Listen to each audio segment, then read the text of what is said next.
The crowd's cheers roared through the alien arena, an overwhelming cacophony of clicking mandibles, guttural growls, and resonating hisses. Commander Ethan Vale stood firm, his pulse pounding in his ears. Behind him, his team scrambled to regroup after their narrow escape from the Zornith's energy blast.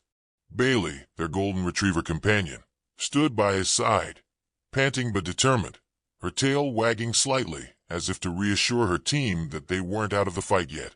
The Zornith, still staggering from the damage to its energy sacs, let out a guttural roar that reverberated across the arena. Its glowing red eyes scanned the battlefield, locking onto its next target. Nearby, the Zarkornian hound growled low, crouching beside Bailey, as if forming an unspoken alliance. For a moment, the crowd seemed stunned into silence, their collective breath held as they watched the two dogs face down the towering beast.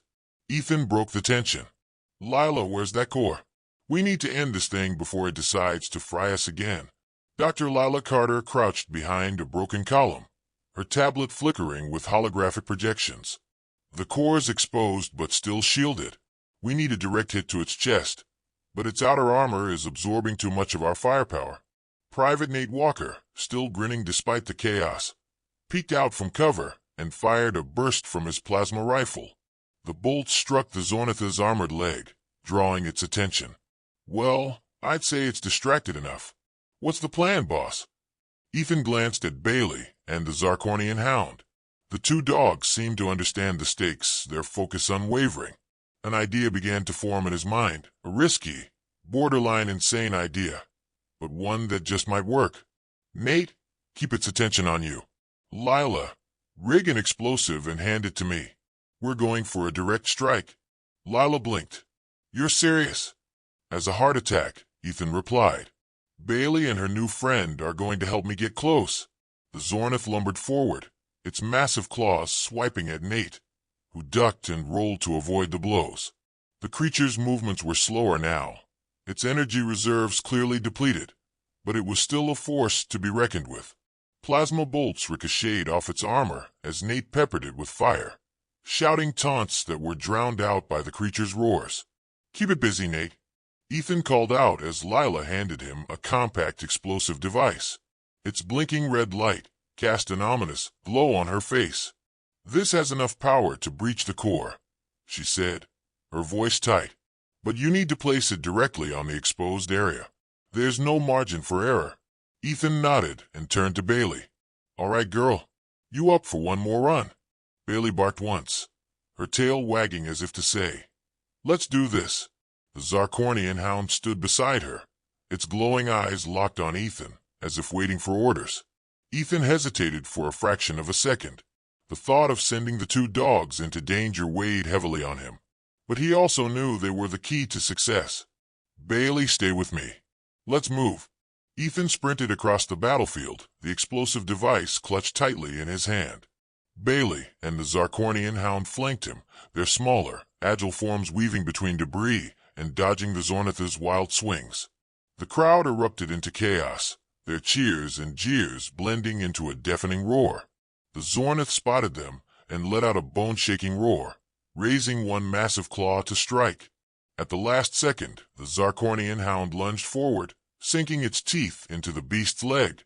The Zornith roared in pain, momentarily distracted, giving Ethan and Bailey the opening they needed. Ethan skidded to a halt near the creature's chest, where the glowing core pulsed with ominous light. He activated the explosive and slammed it onto the exposed area, the device locking into place with a satisfying click. "Run!" Ethan shouted, grabbing Bailey and sprinting away from the Zornith. The Zarkornian hound released its grip and followed, its sleek form darting across the arena with uncanny speed. Behind them, the Zornith let out a final, ear-splitting roar. The explosive detonated, sending a shockwave through the arena. Ethan threw himself to the ground, shielding Bailey with his body as debris rained down around them.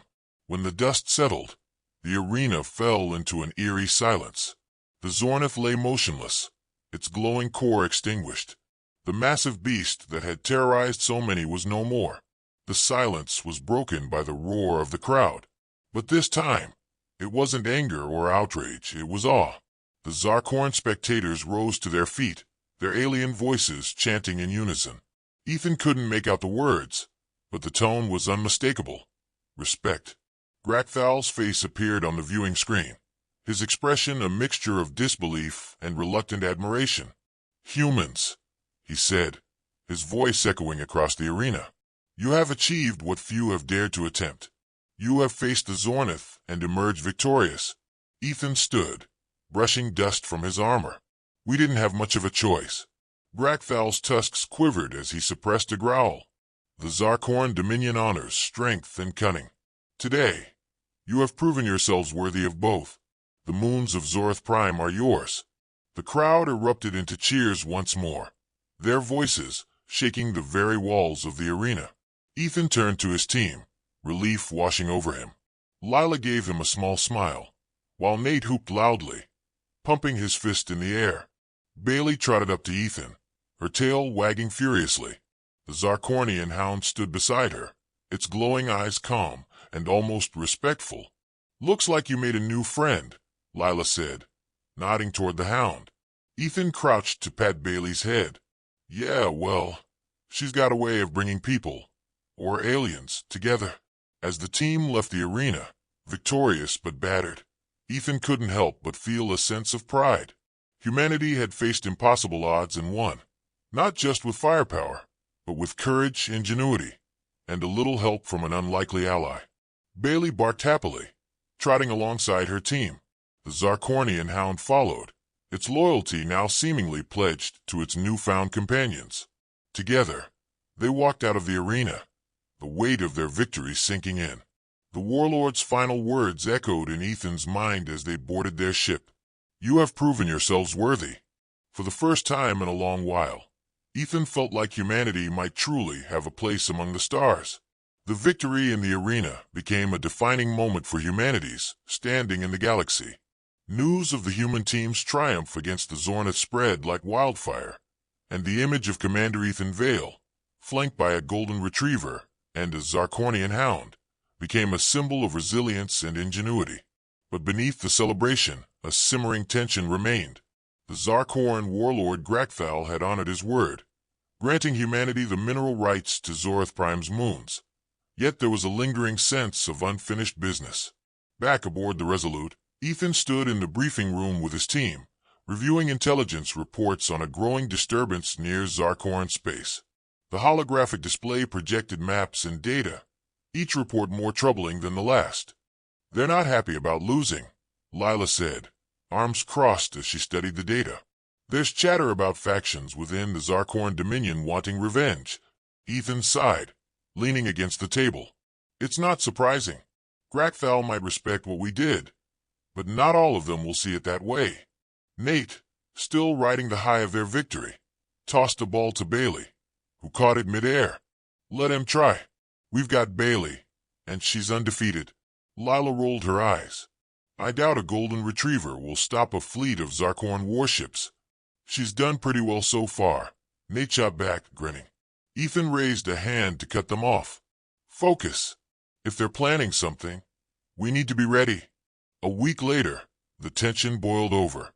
A Zarkorn fleet, led by a faction opposed to Grakthal's decision, appeared at the edge of human-controlled space. Their leader, a militant general named Kroftal, broadcast a chilling ultimatum: surrender the moons of Zorth Prime, or face annihilation. Ethan watched the transmission on the main viewport, his jaw tightening as Kroftal sneered at the camera. Your victory in the arena was a fluke. You think yourselves strong, but you are nothing but scavengers clinging to scraps. Prove your strength again, or we will take what is ours. The bridge crew exchanged uneasy glances. Lila broke the silence. This isn't just about the moons. They want to crush us. Prove we don't belong out here. Ethan nodded. And we can't let that happen. The human fleet mobilized, bolstered by allies who had been inspired by humanity's victory in the arena. While not as advanced as the Zarkorn fleet, the coalition of ships was diverse, creative, and determined. Ethan knew their best chance lay not in brute force, but in strategy. We hit them where it hurts, he said during the briefing.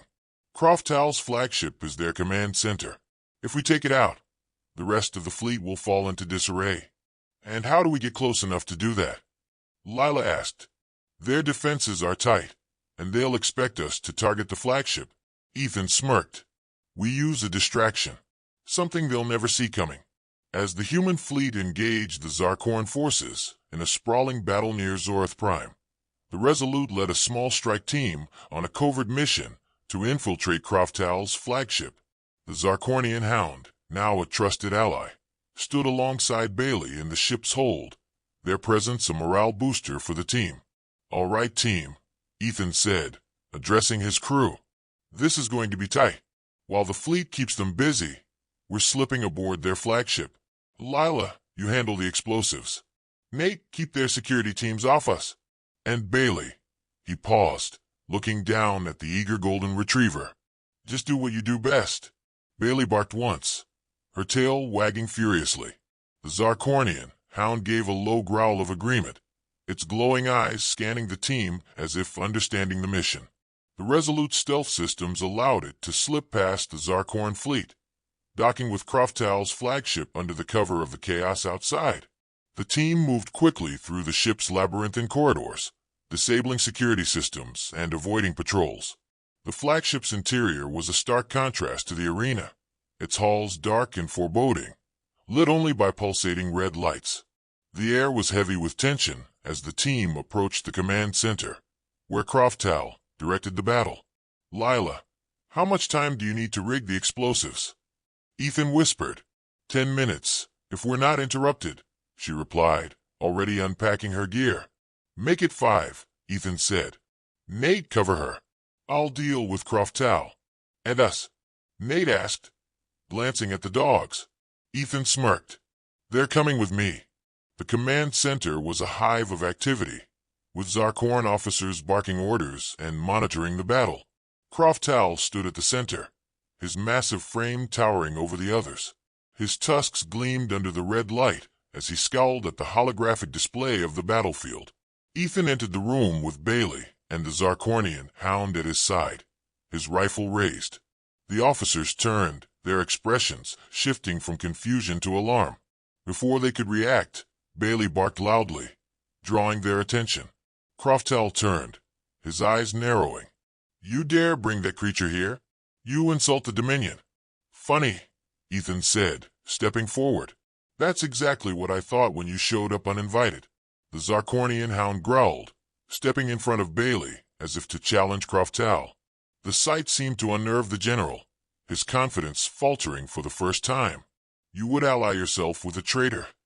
Croftal snarled, his gaze flicking between Ethan and the Hound. Ethan didn't answer. Instead, he fired a warning shot, forcing the Zarkorn officers to scatter. Stand down, Croftal. This doesn't have to end with more bloodshed.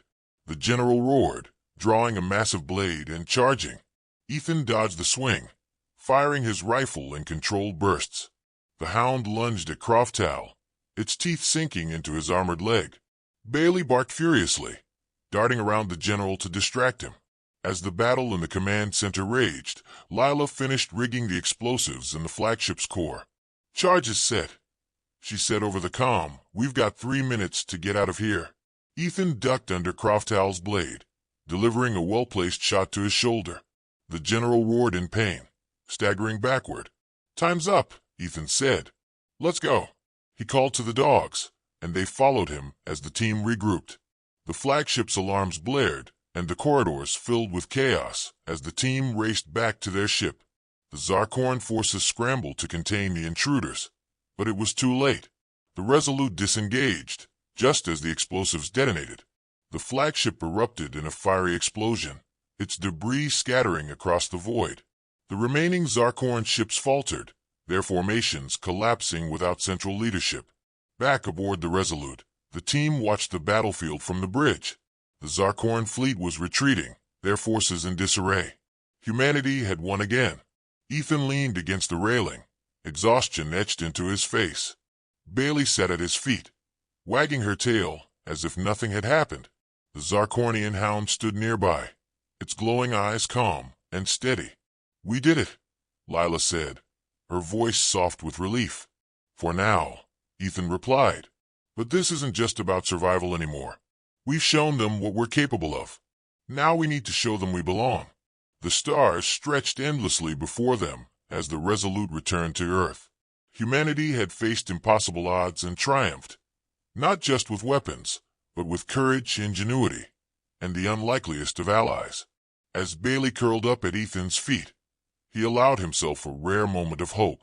The war wasn't over, but for the first time, it felt like humanity might not just survive, it might thrive.